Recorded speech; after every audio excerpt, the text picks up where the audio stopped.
However, on the right side, you still want to have high performance. So when you're doing things like high-definition gaming, web services, web page rendering, the Cortex-A15 can kick in. The analogy I like to use with this big little combination is a little bit like driving a hybrid car.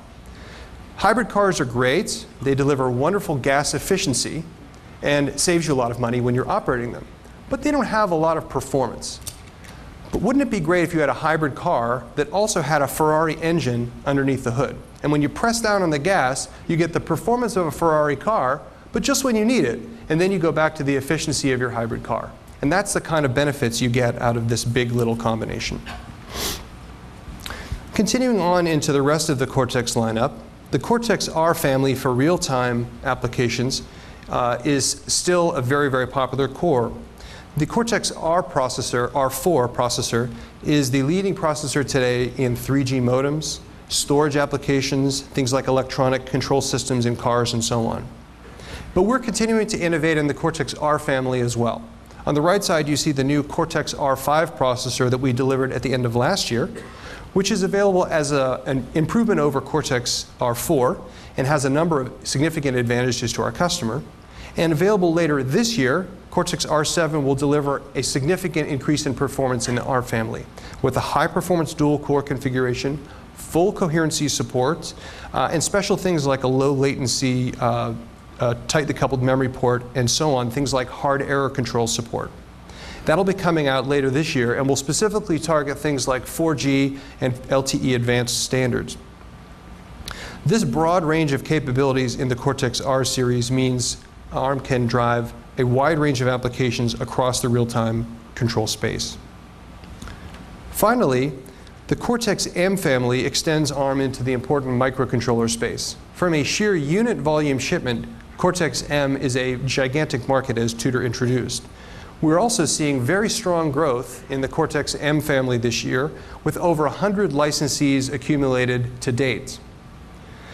Also, having the Cortex-M family have 32-bit software capability means customers can standardize on ARM and reduce their software development burden. It's far easier to develop software for 32-bit than older legacy 8-bit and 16-bit cores, and we are beginning to see customers really benefit from this capability. Also, ARM has rolled out an embedded software store with our partners in the last month. It's embeddedsoftwarestore.com. And what this does is provide a lot of tools and building blocks available to you, the embedded developer, to get your software product up and running more quickly. The product line for the M series begins with our Cortex-M0 core, a deeply embedded, low power and low cost core suitable for a broad range of markets. The M3 core, our mainstream MCU processor, which is highly deterministic but also has great low power and sleep capabilities. And our newest M4 core, which is the M3 with the addition of DSP functionality, very appropriate for things like custom control markets and so on. So you see a very broad range of capabilities across the entire Cortex family.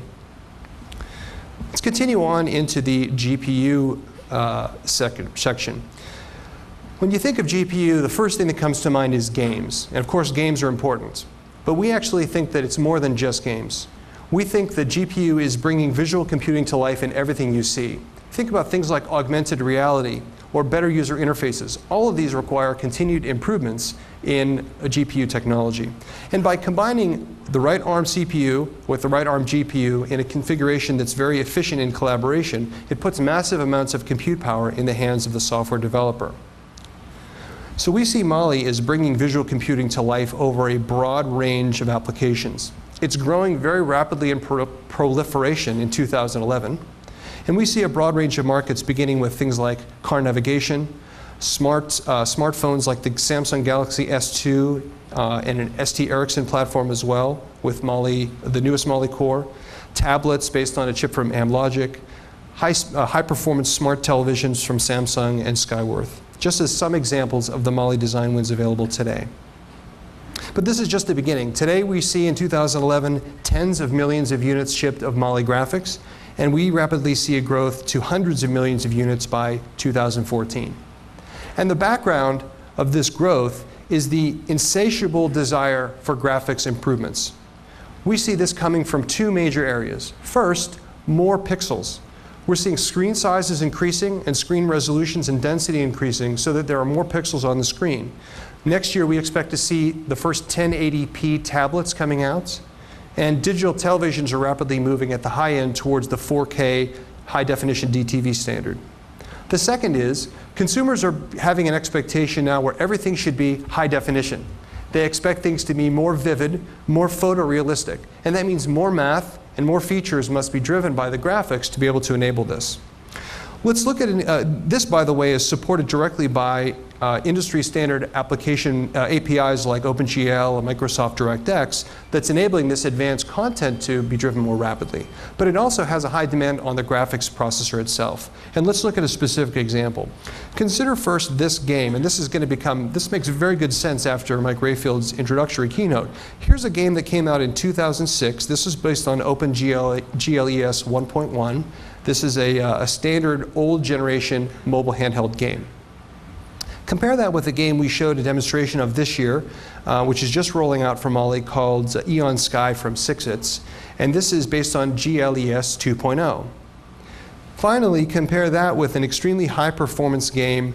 This is a game from Unigine called Heaven, which is really desktop class graphics. Across this broad range from 2006 to the mobile graphics of today to the desktop graphics of today, there's fully a 25 times increase in computational complexity. ARM's goal and the roadmap of the Mali graphics product family is to bring this kind of computational performance and power to mobile devices. Furthermore, it's not just about GPU processing, just about graphics alone, but it's also about GPU computing. We're seeing a growing desire to use GPU computing for those applications where GPUs do very well. And we're supporting all the standard interfaces like OpenCL, RenderScript, Direct Compute, and so on that will enable this kind of capability. Now, in production today, in the leading edge designs with Mali is the Mali 400 series. But last year we rolled out the new Mali T600 series, which is a high performance graphics and GPU computing product line that supports the graphics and GPU computing APIs I discussed a moment ago.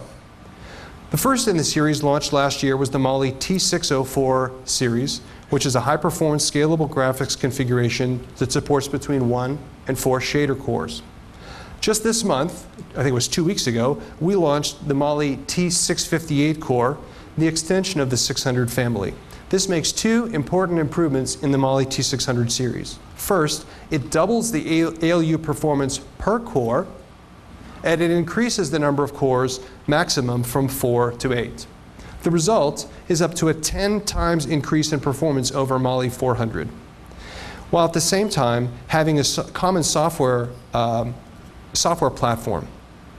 By having a common software platform across the entire T600 series, it allows driver software and graphics software reuse across the entire platform.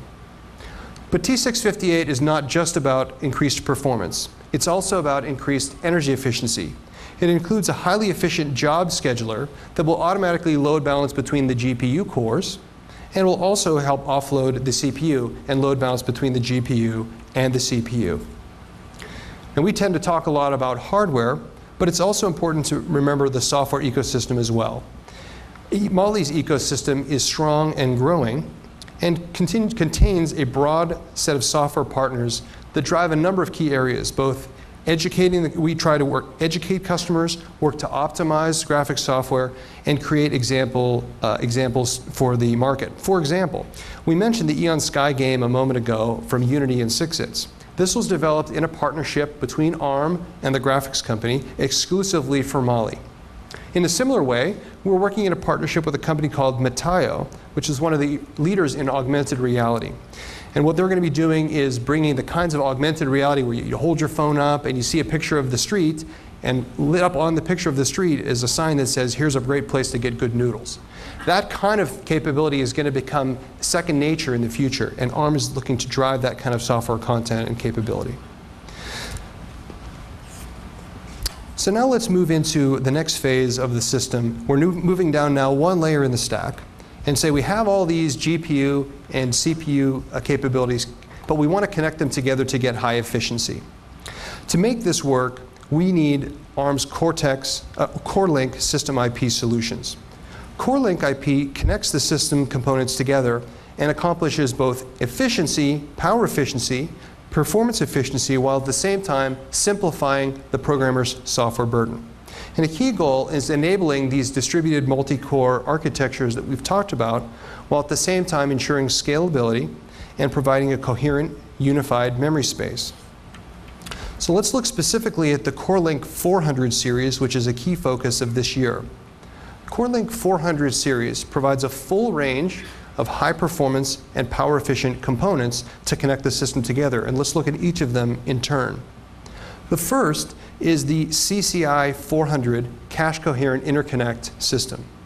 CCI 400 is ARM's implementation, the first implementation in the market of the new ARM AMBA ACE specification, which is the AMBA Coherency Extension specification. And that allows full coherency between processor cores. CCI 400 is integrally important to the big-little configuration, and it allows the big and little processor clusters to see a unified view of memory. It also provides I/O coherency for the Mali T600 series. The second component in the Core-Link family provides virtualization. The MMU 400, shown in the middle, and the GIC 400, shown at the top, provide virtualization of interrupts, virtualization of the platform between the big and little cores. It virtualizes the bus masters, and it's integral to the big-little concept of being able to seamlessly and invisibly to the software migrate devices, migrate jobs between the two processors.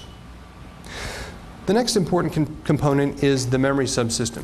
As you know, memory performance, DRAM performance, is critical to a scalable system and a high-performance system. It's also critical to tightly optimize the path from the CPU through the cache to memory in the case of a cache miss. So tightly coupling that with the cache-coherent interconnect, good memory controller and memory scheduling, all the way out to the PHY, is the job of the DMC 400 dynamic memory controller. This provides not only these scheduling functions, but links up to ARM Artisan DDR PHYs. Finally, the rest of the system is connected by the NIC 400 that connects the rest of the SoC together and provides high routing efficiency and power efficiency. Now, once you've selected the processor, GPU, and system IP components, it's important to connect these, to implement these in silicon. This is the lowest level in our implementation stack. That's where ARM Artisan Physical IP comes in. Artisan Physical IP is advanced physical IP, that's standard cells, memory compilers, I/O, GPIO, DDR PHYs, and so on, that are specific to a foundry, specific to a particular process technology, and are typically how most of the transistors get deployed on a device. For ARM-based SoCs, most people don't do custom layouts. Typically, you use automatic EDA tools and synthesis and place and route to generate your core, and that is where ARM Physical IP comes in. Artisan Physical IP is offered for a broad range of foundry processes, over 91 in total so far, and new ones are coming all the time, from 250 nanometers to 20 nanometers, which is by far the broadest coverage in the industry.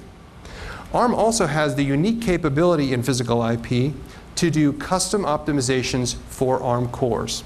Because ARM knows ARM core architecture better than anyone, we're able to deliver specially optimized physical IP that specifically targets ARM cores for low risk, fast time to market, and leadership performance.